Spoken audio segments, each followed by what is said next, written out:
다윗의 승리의 노래는 사실 다윗만의 노래가 아니라 온 백성의 승리의 노래입니다. 그 승리의 노래는 하나님이 구원자 되심을 노래하는 그런 것이고, 이것은 과거에 주신 은혜를 노래하는 것으로 끝나는 것이 아니라 현재 우리의 좌표를 정하고 미래까지 이어질 노래이기 때문에 굉장히 중요합니다. 사실 벌써 오늘까지 설교하면 한 4번 내지 5번 하는데, 이 시를 설교하는 것만큼 힘든 설교가 없어요. 왜냐하면 시를 가지고 설교하려면 이것이 포에틱하게 시적으로 설교해야 되거든요. 근데 시적으로 설교하면 또 아무도 못 알아들어. 왜냐하면 이 승리의 시 안에 다윗의 40년의 인생이, 40년 왕의 통치가 다 들어있기 때문에 그걸 하나하나 들춰내지 않으면 그 큰 그림과 흐름을 이해할 수 없기 때문에 그렇습니다. 특별히 어떤 다른 부분을 설교를 준비하는 것보다 요 22장 설교 준비하는 게 나한테는 너무나 참 고통스럽고 힘들었고, 그래서 오늘 졸업하게 돼서 얼마나 기쁜지 말로 다 할 수가 없습니다. 오늘 그 찬양 이 핵심 내용은 하나님께서 다윗을 모든 민족의 으뜸으로 세우셨다는 것입니다. 모든 민족의 머리로 세우셨다라는 말씀입니다. 모든 민족의 머리로 삼아 주신 분이 하나님이고, 머리로 삼아 주신 목적은 열방을 찍어 눌러서 쥐어짜서 그들 것 뺏고 그들의 것을 빼앗아 독점적으로 누리라고 하신 것이 아니고, 그들에게 아브라함의 복, 언약의 복을 나누어서 온 땅끝까지 하나님의 백성으로 충만하게 하려는 그러한 계획이 있었습니다. 특별히 오늘 말씀 가운데 우리가 여러 가지를 보겠지만, 그 열방의 머리가 되어서 여기에 언급된 열방은 바로 어떤 그 다윗의 통치를 받아들인 나라들입니다. 우리가 다윗의 인생을 이해함에 있어서 굉장히 중요한 게 하나가 있는데, 하나님이 다윗과 맺은 언약입니다. 사무엘하 7장. 하나님이 다윗과 맺은 언약의 핵심이 뭐죠? 사울에게서는 은혜를 거두지만 너에게는 은혜를 거두지 않고 영구하게 지속하겠다. 그 은혜를 영구적으로 유지하는 것을 결정적으로 알려주는 증거물이 왕조죠. 왕조. 다윗의 왕조가 계속될 것이다. 계속될 것이다. 그러나 불순종의 길을 가면 인생의 막대기로 때리고 채찍으로 훈련해서 결국 돌아오게 할 것이다. 자, 그렇게 한 목적이 뭡니까? 다윗 왕조를 공고하게 하고 또 온전하게 함으로 인해서 하나님의 백성에게 안정과 평화가 옵니다. 왕조가 견고하게 됨으로 인해서, 왕조가 견고하고 평안하게 되면 왕조의 다스림을 받는 백성이 편안하고 또한 평화를 누리게 됩니다. 이 둘이 하나입니다. 부모가 불안하고 초조하면 자식들이 행복할 수가 없습니다. 부모에 해당되는 게 왕조고, 또 그 왕조의 다스림을 받는 자녀와 같은 게 바로 백성입니다. 그러니까 둘이 하나가 되는데, 그 왕에게 하나님께서 하신 말씀이 뭡니까? 너는 내 아들이다. 내가 오늘 너를 낳았도다. 이스라엘 백성도 하나님의 아들, 또 왕도 하나님의 아들. 그러면 백성과 왕은 동급이면서 또 비교 안 될 정도로 지위 차이가 있어요. 그 어떤 차이입니까? 왕은 하나님의 왕권을 대신하는 그런 자이고, 더 나아가서 왕은 백성 가운데 으뜸입니다. 백성의 장자죠. 백성의 장자죠. 그래서 그 왕을 통해서 백성에게 복을 가져다 주고, 더 나아가서 복을 받은 백성이 땅끝까지 하나님의 복을 이어가는 그러한 모든 것인데, 그를 위해서 왕에게 주신 특권이 있는데 내가 온 세상 나라를 내 기업으로 주리니 너는 나에게 기도하라고 합니다. 그게 바로 시편 2장 2편 7절의 말씀입니다. 너는 내게 구하라. 그러면 내가 열방을 기업으로 주리니 내 소유가 땅끝까지 이르리로다. 내 소유가 땅끝까지 이르리로다. 그 일을 함에 있어서 이 말씀을 인류 역사상 최초로 받은 사람이 다윗입니다. 그리고 두 번째 받은 사람이 솔로몬이고, 세 번째 받은 사람이 르호보암이고, 그리고 이 말씀을 맨 마지막에 받은 사람이 예수 그리스도입니다. 적어도 우리가 성경 전체를 알고 이해하려면 이 전체 큰 흐름이 어떻게 하는지 알아야, 야, 내 인생에 이 흐름에 던지면 이 역사의 물줄기 속에, 하나님이 이끌어가는 이 물줄기 속에 들어가게 되면 인생의 미래와 인생의 진행은 의미와 같이 있을 수밖에 없죠. 사실 그런 의미에서 제가 설교하는 내용들이 때로는 왜 저렇게 복잡하게 얘기하나, 예수 믿으면 복 받고 잘 된다고 얘기하지, 그렇게 좀 따분하게 생각하는 사람도 있으리라 생각하는데요. 사실 이러한 놀라운 목적을 위해서 하나님이 다윗을 열방의 머리로, 모든 민족의 으뜸으로 삼아 주신 것입니다. 그 하나님은 어떤 하나님입니까? 다윗에게 하나님은 그야말로 빛이 되시는 하나님이고, 이걸 다 요약하면 뭐라 했으냐? 디펜스, 완전한 방어가 되시는 하나님, 그리고 완전한 이 공격 무기가 되시는 하나님. 다윗이 하나님을 제껴놓고 가거나 아니면은 하나님 앞에 가면 이렇게 저렇게 패할 수밖에 없습니다. 그러나 하나님을 따라가면 하나님이 방어막이 되고, 하나님을 따라가면 하나님이 무기가 돼서 전쟁에서 승리하게 되는데, 다윗의 가나안 정복 전쟁의 모든 과정에 기도로 시작하고 기도로 진행하고 또 기도 가운데 위기를 겪으면서 승리를 이뤄간 그 내용을 여기 소개한 겁니다. 그런데 우리가 여기서 주목을 해야 될 중요한 부분 중에 하나는, 모든 민족의 으뜸, 머리로 삼았다는 것은 하나님께서 다윗 왕을 하나님의 백성에게 주시겠다고 한 언약의 복을 가장 탑으로 누리게 하셨다는 것입니다. 여러분들이 잘 알고 있는 신명기 28장 말씀이 이런 내용입니다. 내가 내 하나님, 28장 1절입니다. 내가 내 하나님 여호와의 말씀을 삼가 듣고 내가 오늘 내게 명령하는 그의 모든 명령을 지켜행하면 내 하나님 여호와께서 너를 세계 모든 민족 위에 뛰어나게 하실 것이라. 내가 순종의 길로 가면, 복종의 길로 가면 내 하나님 여호와께서 너를 세계 모든 민족 위에 뛰어나게 하실 것이라. 이 순종을 다시 한번 강조하면서 13절 14절에 여호와께서 너를 머리가 되고 꼬리가 되지 않게 하시고 위에만 있고 아래 있지 않게 하시리니, 보십시오. 너를 머리가 되게 하고 꼬리가 되지 않게 하며 위에만 있고 아래 있지 않게 하리니, 오직 너는 내가 오늘 내게 명령하는 네 하나님 여호와의 명령을 듣고 지켜 행하라. 다윗의 인생을 보면 그가 하나님의 인도를 받고 하나님의 말씀의 길로 갈 때는 올라갔습니다. 근데 하나님의 말씀을 제껴놓고 욕심에 사로잡혀 나갈 때 어떻게 됐습니까? 수치와 능욕을 당하는, 다시 한번 그 죄에 빠지지 않게 하기 위해서 다윗의 예루살렘 33년 통치 가운데 3분의 1에 해당되는 10년 정도가 고난이었습니다. 징계였습니다.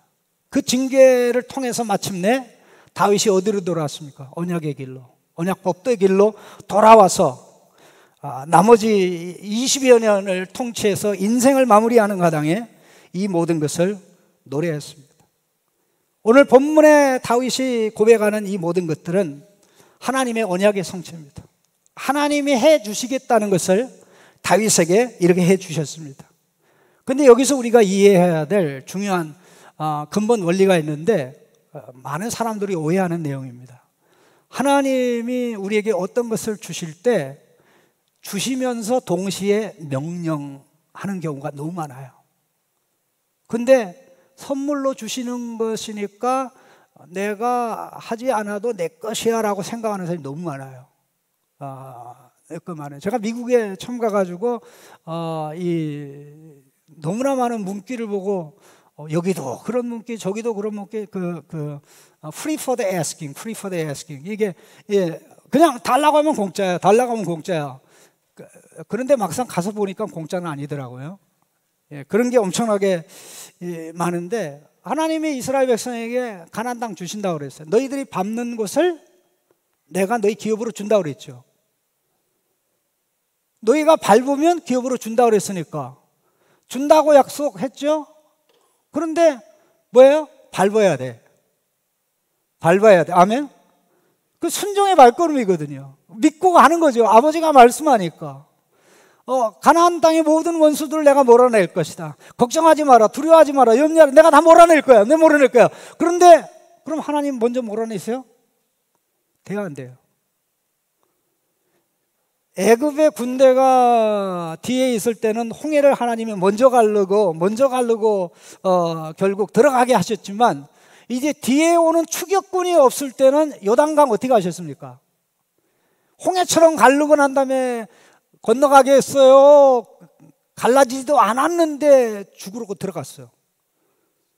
예? 여러분, 홍해를 건너는 게 더 쉬워요? 요단강 건너는 게 더 쉬워요? 어떤 게 더 쉬워? 둘 다 어렵지. 예, 홍해를 걷는 게 쉽죠. 왜? 하나님이 탁 갈라줬잖아. 그리고 뒤에 적이 있지만 두렵지만 하나님이 어둠의 벽을 탁 쳐가지고 아무것도 안 보이잖아, 지들은. 그런데 자, 여호수아의 경우는 어떻습니까? 쬐그만 그 강이 갈라지지도 않았어. 그런데 여호수아는 리더십이 검증이 됐어요? 검증이 안 됐어요? 검증이 안 됐잖아요. 그러면 어떤 게 더 순종하기가 어렵습니까? 모세를 통해서 말씀할 때 순종하기가 더 쉬워요? 여호수아를 통해서 말씀할 때 순종하기 쉬워요? 모세를 통해서. 그러나 하나님의 위대하고 놀라운 역사는 가나안 땅을 정복하는 과정에 그러한 순종의 마음의 자세가 없으면 절대 있을 수가 없죠. 갈라진 다음에, 적이 죽은 다음에 이삭 죽기 식으로 전리품을 취하는 식으로 전쟁이 되지 않는 것이거든요. 사실 다윗은 이것을 믿고 평생을 살아갔던 사람입니다. 그것을 한마디로 요약한 내용이, 체험적으로 요약한 내용이 42절입니다. 42절 우리 같이 읽어보겠습니다. 그들이 도움을 구해도 구원할 자가 없었고 여호와께 부르짖어도 대답하지 아니하셨나이다. 그들은 누굽니까? 다윗의 원수입니다. 원수 나라입니다. 그런데 다윗이 도움을 구해도 구원할 자가 없었고 다윗이 여호와께 부르짖어도 대답하지 아니하였나이다. 이렇게 됐습니까? 그러면 이 시가 존재하지 않죠. 다윗의 삶에 가장 중요한 게 뭡니까? 구하면 하나님이 응답하신다. 구하면 위기에서 건지신다. 이 22장에 기록된 첫 번째 타이틀이 뭡니까?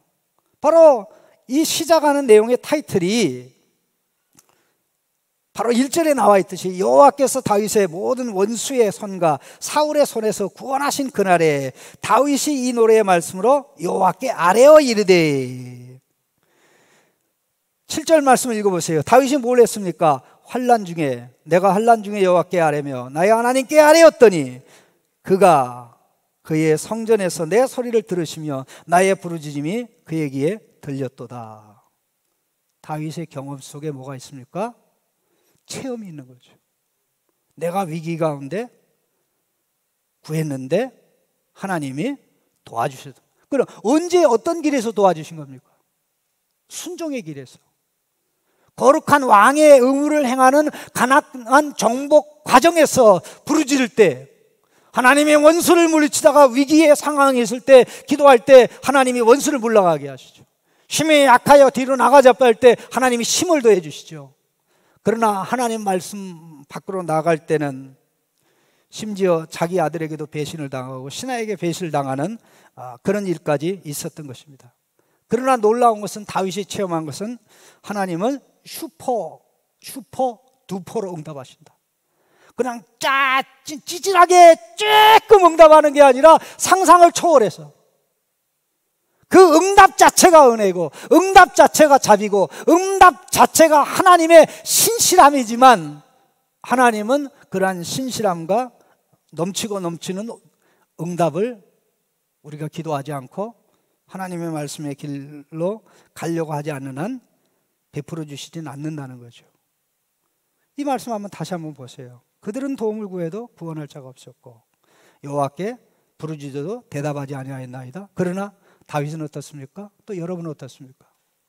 나는 언제 어떤 상황에서도 답이 있다. 문제가 아무리 커도 나는 걱정이 안 된다. 사람이 해결해 주지 않아도 걱정이 안 된다. 돈이 해결해 주지 않아도 걱정이 안 된다. 왜? 해결해 주실 분이 있으니까. 여러분 그런 배포 있습니까? 그런 배포가 바로 하나님의 아들, 딸인 우리가 가져야 될 배포입니다. 유상수 목사는 그런 배포가 있습니다. 우리 부모님은 돈 많은 부모가 아니었어요. 또 공부 많이 한 부모도 아니었어요. 유학가라고 뭐 이렇게 많은 것을 서포트할 수 있는 능력도 없어요. 그런 거 기대조차도 안 했어요. 저는 결혼하면서 반지도, 지금도 반지 없잖아요. 예물 교환도 안 했어요. 신혼여행도 안 갔어요. 유학 가려고 돈을 한 200만 원 모으냐고 그렇게 다 했던 거예요. 그래서 잔돈 200만 원 가지고 가가지고, 물론 아내는 고생 많이 했지만 또 하나님이 하신 거죠. 그런데 지금 인생을 다 모든 걸 가만히 돌아보면 하나님은 하시고자 하는 일을 하십니다. 하나님은 당신의 길을 가고자 하는 자에게 그 일이 이루어지도록 역사하고 이끌어가요. 이 다윗 하나의 체험으로 끝나는 게 아니라 다윗 왕조의 를 이어가는 모든 왕들이 이걸 체험했다고 생각해 보세요. 솔로몬 왕이 체험했다고 생각해 보세요. 솔로몬 왕이. 이 다윗 왕을 이은 솔로몬 왕 때 가가지고 이게 하나씩 무너지기 시작하잖아요. 다윗이 40년 동안 세운 이러한 것이, 왜냐하면 다윗이 체험한 이러한 그 풍성한 것들을 솔로몬은 체험하지 못했어요. 왜? 기도하지 않아도 이미 다 채워져 있거든요. 넘쳐나거든요. 온 세상에 자기 지혜를 들으려고 돈 가지고 오거든요. 뭐 다 가지고 와요. 그런데다 그것을 이용해서 또 장사도 하잖아요. 좀 그렇게 하면 안 되는데, 예? 좀 안타까운 그런 모습인데요. 어쨌든 사실 하나님께서 다윗을 이렇게 머리로 삼아주신 것은 결국 당신의 언약을 점진적으로 성취하는 건데, 이것은 다윗 때 끝날 게 아니죠. 자, 너는 내게 구하라. 그러면 내가 열방을 내 기업으로 주리니. 여기서 말할 때 열방은 사실 일단 이스라엘 백성이 살고 있는 가나안 땅의 이방 나라들이죠. 그 다음에 주변의 나라들이요. 그러면 가나안 땅 안에 있는 이방 백성들 굴복시켜서 신앙을 받아들이게 하고, 또 거부하는 자는 정리하고, 그 다음에 주변 나라들, 위에 아래 좌우에 있는 나라들을 정말 하나님의 통치를 다윗 왕조를 통해 받아들이게 되죠. 그 다음 단계는 뭡니까? 땅끝이죠. 땅끝이죠. 땅끝이죠. 그럼 뭐가 돼요? 역사가 완성되는 거죠. 역사가 완성되는 거죠. 그런데 적어도 솔로몬이 처음에 왕이 됐을 때는 이게 다 이루어질 것 같았습니다. 다윗이 이 고백을 한 내용 중에 굉장히 중요한 부분이 여기 몇 절이냐면요, 47절 보세요. 여호와의 사심을 두고 나의 반석을 찬송하며 내 구원의 반석이신 하나님을 높일지로다. 내 구원의 하나님을 높일지로다. 그러면 누구 가운데서 어디에서 높이느냐? 50절입니다. 이러므로 여호와여, 내가 모든 민족 중에서 주께 감사하며 주의 이름을 찬양하리이다. 다윗이 40년 통치 가운데 다윗과 함께한 이방인들이 있습니다. 굉장히 고위직에 올라간 사람들도 있어요. 제가 이미 설교에서 다 알고 있죠. 고위직에 올라간 사람들도 있고, 다윗 때에 다윗이 인구 조사를 해보니까 그래도 다윗의 통치를 받아들인 이방인들이 15만 3,600명이 있었어요. 15만 3,600명. 다윗은 사실 그 전쟁을 통해서 나타나는 하나님의 능력을 보고 우리도 당신의 통치를 받아들이겠다, 조공을 드리거나 조약을 맺거나 그런 식으로 해서 이게 모든 게 다 왔는데, 이 찬양하는 시점에도 이들 가운데 하나님을 찬양하고 하나님의 이름을 높이는 것은 현재 시제가 아니라 미래의 비전이에요. 내가 열방 가운데서 주께 감사하며 주의 이름을 높이고 있습니다가 아니라 내가 모든 민족 중에서 주께 감사하며 주의 이름을 찬양할 것입니다. 이런 비전이 이루어져야 됩니다. 이런 꿈이 이루어져야 됩니다. 그렇게 된 거죠. 그러면 이런 비전과 이런 꿈을 이루기 위해서 다윗이 평생 어떻게 살았습니까? 군인으로 산 거예요. 군인으로 산 거예요. 전쟁, man of war, warrior. 전쟁의 사람이죠. 그래서 다윗의 시대를 전쟁의 시대라고 얘기할 수 있고, 다윗은 전쟁의 사람, 전사라고 할 수 있습니다. 그러면 솔로몬은 어떤 사람입니까? 평화의 사람이죠. 평화의 사람이죠. 솔로몬 시대는 어떤 시대입니까? 사방의 전쟁이 아니라 사방의 샬롬. 샬롬 on all sides. 사방의 샬롬이죠. 샬롬이죠. 그러면 이제 전쟁을 없어지고 평안의 기초를 세워서 그 기초 위에서 솔로몬이 평화와 안정의 시대를 만들어가는 그 일을 해야 됐던 것인데, 당장 솔로몬이 성전 건축하고 왕궁을 세워가면서 20년 동안 동원되었던 사람이 누굽니까? 20년 동안 강제 부역에 동원됐던 사람들이 조금 전에 얘기한 15만 3,600명이에요. 그 15만 3,600명은 유대인이 아니고 이방인들이에요. 여호와 하나님을 받아들인 개종한 사람들을 볼 수 있으니까, 이들은 누굽니까? 이스라엘 땅에 사는 이방인들인데 결국 무슨 얘기냐? 그들이 여호와 하나님의 신앙을 받아들였지만 그들은 2등 시민이었다는 거죠. 열등한 시민이었다는 거죠. 하나님 백성과 동등한 대우를 받은 게 아니죠. 하나님이 아브라함에게 목적한 것은 무엇입니까? 너와 내 후손을 통해서 열방의 복을 받으리라고 그럴 때 동질 동량의 복이죠. 동질 동량 뭐예요? 똑같은 퀄리티에 똑같은 양의 구원의 복이죠. 언약의 복이죠. 하나님의 백성은 높은 수준, 이방은 낮은 수준이에요. 저들은 높은 수준의 백성이고 이방은 낮은 수준의 백성이 아니라, 그래서 온 땅 끝까지 혈통이 우선시되지 아니하고 신앙이 중심이 되어 나가는 그런 복을 쏟아 부어주기를 원했던 것이고, 그것이야말로 아담에게 주셨던 사명이죠. 생육하고 번성하여 온 세상을 채우라 라고 했던 그 연속선상에서 이해할 수 있는 것입니다. 그런데 이 15만 3,600명이 7만 명, 8만 명으로 나누어져서 직무를 감당하고, 그들 중에 3,600명은 감독이 되어서 7년 동안 성전 건축에 동원되고 13년 동안 솔로몬의 왕궁 건축에 동원됐고, 하나님의 유대인들은 이스라엘 12지파 중에 단 한 사람도 거기에 동원되지 않았어요. 공평합니까? 불공평합니까? 이게 하나님이 말씀했던 평화인가요? 이게 하나님이 말씀했었던 열방이 아브라함의 자손으로 말미암아 복다는 것인가요? 그건 아니죠. 설사 그렇다고 하십시다. 이게 반짝 모든 것이 다 됐던 것 같은데, 열방이 주목하고 솔로몬에게 나오고 그런 일이 됐지만, 솔로몬 때부터 부러지기 시작하고 아들대로, 그래서 바벨론의 포로로 잡혀간 여호수아의 그 여호야긴의 일기까지 나라는 왕이 있고 왕조가 있어 다스림에도 불구하고 사사시대와 같은 고통과 아픔이 있었습니다. 어찌 왕조시대가 신사사시대와 같은 단어로 묘사될 수 있겠습니까? 안타까운 일이죠. 기가 막힌 일이죠. 왜 그렇습니까?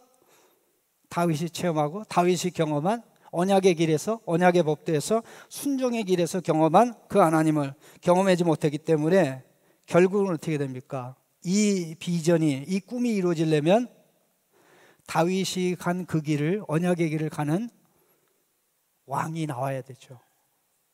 그분이 바로 사도 바울이 얘기하고 있는, 로마서 15장에서 얘기하고 있는 예수 그리스도입니다. 15장 12절, 여기 9절에서 12절 보면 이렇게 되어 있습니다. 15장 9절에서 12절. 혹시 여러분 이 성경 읽어오라 그랬는데 읽어본 분이 있으면 손 좀 들어봐요. 우리 2부 3부 때는 내가 감히 손 들라고 못하겠더라, 겁나서. 15장 읽어오라 그랬는데 착한 사람 하나도 없네. 자, 읽어보십시다. 9절 이방인들도 그 국률하심으로 말미암아 하나님께 영광을 돌리게 하려 하심이라. 기록된 바 그러므로 내가 열방 중에서 주께 감사하고 주의 이름을 찬송하리로다 함과 같으니이다. 바로 요 50절의 내용을 사도 바울이 인용한 겁니다. 그리고 또 이르기를 10절에 열방들아 주의 백성과 함께 즐거워하라 하였으며 11절에 또 열방들아 주를 찬양하며 모든 백성들아 그를 찬송하라 하였으며 12절에 또 이사야가 이르되 이새의 뿌리 곧 열방을 다스리기 위하여 일어나는 이가 있으리니 열방이 그에게 소망을 두리라. 바로 이새의 뿌리에서 나와 열방을 다스리는 그분, 다윗의 마지막 자손 예수 그리스도. 그래서 우리는 예수 그리스도 때문에 예수님이 다윗이 갔던 순종과 복종의 길을 완전하게 갔죠. 다윗은 함시 동안 떠나서 엄청난 고생했는데 예수님은 한 번도 언약의 길을 떠난 적이 없죠. 한 번도 불순종의 삶을 지속한 적이 없어요. 그 결과 다윗 왕조가 살아나고 다윗 왕조의 통치를 받아들이는 사람에게 길이 열리고 유대인만이 아니라 열방 가운데 하나님의 백성들이 부름받아 동등한 지위를 가지고 할렐루야 하면 찬양하고, 그 찬양하는 백성의 무리의 중심에 있는 게 바로 저와 여러분이에요. 그러니까 다윗이 이 고백을 한 시점으로부터 오늘 이때까지 놀라지 마세요. 3,000년이라는 세월이 지나가요. 3,000년이라는 세월이. 여러분 이해가 되세요? 3,000년이라는 세월이 지나가도 하나님의 약속하심은 그대로 이루어지고 언약은 이루어져서 우리는 예수 그리스도 안에서 정말 이런 꿈을, 비전을 가져본 적도 없는데 호박이 덩굴째 올라왔다고 그거보다 더 큰 복을 누리면서 나가는데 우리 마음속에 감격이 있고 기쁨이 없다면 무슨 낯짝이 있겠습니까? 하나님, 나 직장에서 믿지 않는 지체들 가운데 하나님을 찬양하겠습니다. 내가 하나님의 자녀임을 드러내고 나 때문에 내 가족이 복받는 거로 끝나는 것이 아니라 내 주변에 믿지 않는 사람들이, 내 주변에 외국인들이, 내 한국을 둘러싸고 있는 나라들이 우리와 함께 하나님의 백성이 돼서 찬양하고 경배하는 이런 역사, 그 누구도 이루지 못한 그것을 순종만 하고 불순종의 길에 빠진 적이 없는, 우리의 죄값을 치르고 우리가 해야 될 순종의 대가를 완전히 지불한 예수님이 다 이루셔서 우리는 받아누리게 됐는데, 그것을 우리가 인지하지 못하고 깨닫지 못하고 누리지 못한다면 나 자신이 사그러지고 쓰러지고 넘어지지 않습니까? 그래서 이 시편 22편의 기록이 남아있는 이유가 이 모든 것이 예수 그리스도에게 이루어질 것을 예언했기 때문입니다. 그게 51절입니다. 여호와께서 그의 왕에게 큰 구원을 주시며 그의 기름 부음 받은 자에게 인자를 베푸시며 영원하도록 다윗과 그의 후손에게로다. 그런데 이미 다윗 다음 솔로몬, 다윗의 첫 번째 자손이 누구죠? 다윗의 첫 번째 자손, 왕이 계승의 관점에서 솔로몬이죠. 그럼 마지막 자손이 누구예요? 예수 그리스도. 그러니까 이 첫 번째 자손에서 예수님 이전까지 다 사고 냈죠. 다 곁길로 갔죠. 그러니까 백성에게도 소망이 없는데 어찌 열방에 소망이 있겠습니까? 예수님이 오셔서 다시, 이게 언약입니다. 이 언약 가운데 우리가 복을 누리면서 나아가는 것입니다. 그 예수님이 지금 어디 계십니까? 쉬고 계십니까? 하나님 보좌 우편에 힘들었어, 내 33년 인생 생각해보니까 왜 그렇게 나를 괴롭힌 인간들이 많았어 아니라 그 보좌 우편에 자정하셔서 성령을 보내요. 통치하시면서 열방 가운데 예수님을 찬양하고 경배하고 이 나라 저 나라 가운데 우리 하나님의 이름을 더럽히는 사람을 만드는 이 역사를 생각해 볼 때, 와, 하나님 너무 위대해. 하나님 너무 위대해. 이런 하나님이 나의 아버지고, 이런 예수 그리스도의 아버지가 나의 아버지고, 이러한 위대한 아들의 동생이 난데 나도 이 길로 가는 가운데 예수님을 공로를 힘입어 예수님 덕 보고, 예수님 덕 보는 거죠. 예수님 덕 봐서 정말 주변 사람들에게 기쁨과 복을 나누면서 살아가야 되겠다. 바로 이것이 우리 가슴 속에 있는 한, 여러분 이제 11월 달 돼서 한 영혼 이제 데리고 와야 되는 부담이 있는데, 적어내긴 적어냈는데 이걸 어찌 하면 좋노, 어찌 하면 좋노, 막 그렇게 고민하는데, 여러분 걱정하지 마세요. 데려올 수 있는 능력은 우리에게 없어요. 그러나 우리에게 하나님이 허락하신 능력이 있어요. 전도. 예수님을 소개하는 겁니다. 말하면 돼요. 그 치는 거는 하나님이 거룩하게 치는 거는 성령님이 하셔요. 그래서 나오기 싫었는데 전혀 예상하지 않았던 사람이 나올 수도 있어요. 전혀 예상했던 사람은 정말 주랭랑 치고 쟤는 죽어도 안 나오겠다고 했던 인간인데 그날 나오게 되는 역사도 있을 줄로 믿습니다. 기도하고 준비하고, 하나님, 나 이렇게 내 인생 가운데 정말 하나님이 순종의 길을 가는, 언약의 길을 가는데 다른 사람은 응답해 받지 못해도, 다른 나에게는 응답이 없어도 하나님은 반드시 응답하셔서 내가 사는 그 자리에서 하나님을 높이고, 나 때문에 이 자석에 이 물체들이 끌려오듯이 정말 우리의 삶의 자석에 사람들이 영향받아서 함께 예수 믿고 함께 하나님의 영광 돌리는 역사가 넘치게 하여 주옵소서. 이런 고백, 이런 마음의 이 찬송과 승리의 노래가 우리 모두에게 있기를 예수님의 이름으로 축복합니다. 우리 같이 기도하십시다.